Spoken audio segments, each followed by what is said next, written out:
Classical physics में लगभग सब कुछ सही चल रहा था, लेकिन 1802 में हुए एक एक्सपेरिमेंट ने सब कुछ बदल कर रख दिया। थॉमस यंग ने यंग्स डबल स्लिट एक्सपेरिमेंट किया, जिससे पता लगा कि लाइट वेव्स की तरह बिहेव करती है।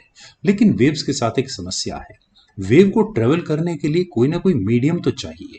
जैसे साउंड वेव्स ट्रेवल करने के लिए उन्हें एयर का मीडियम चाहिए, या समुद्र के ऊपर तैरती हुई लहरों को पानी का एक मीडियम चाहिए। तो ऐसा कौन सा मीडियम है जिसके थ्रू लाइट वेव्स ट्रेवल करके स्टार से इतनी दूर आ रही हैं? लगभग हम मानकर चलते हैं कि स्पेस तो बिल्कुल एम्प्टी है।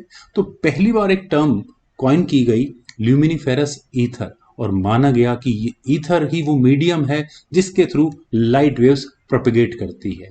और पूरी 19वीं शताब्दी में यही बात सत्य रही।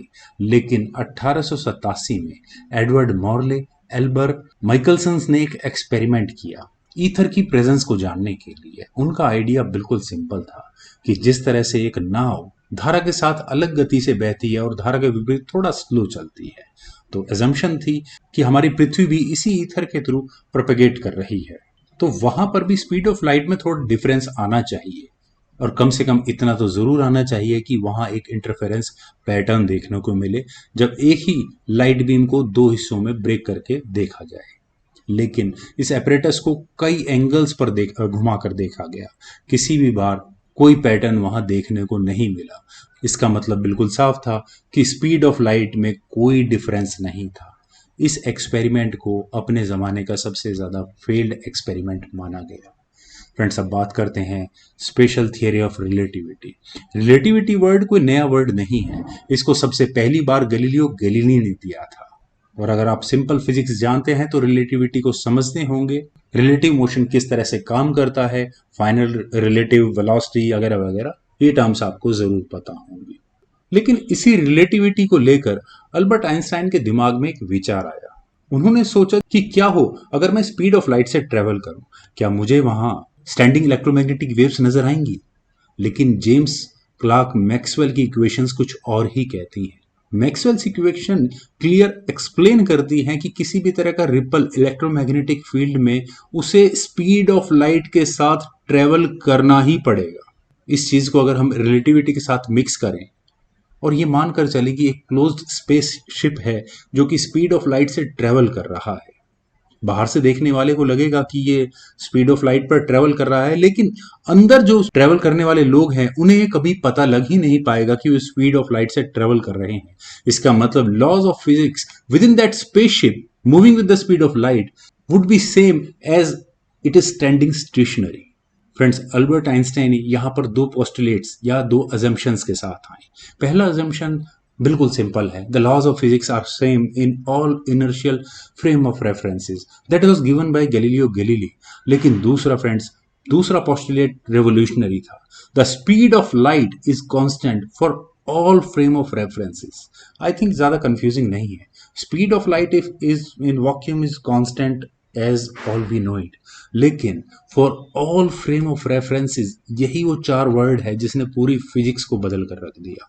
इसका मतलब हुआ massless photon moves in vacuum with constant speed 3 lakh kilometer per second no matter in which frame of references you are looking at it। इसका मतलब ये हुआ कि आइंस्टाइन का वो थॉट एक्सपेरिमेंट, उसमें वे कभी भी लाइट बीम को पकड़ ही नहीं पाएंगे।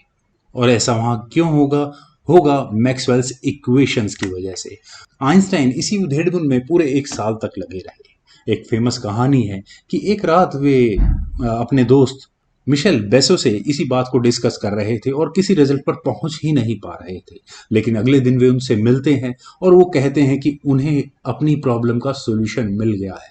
फ्रेंड्स, वो सॉल्यूशन ऐसा था जिसने क्लासिकल फिजिक्स के आइडियाज को हमेशा के लिए बदल कर रख दिया है।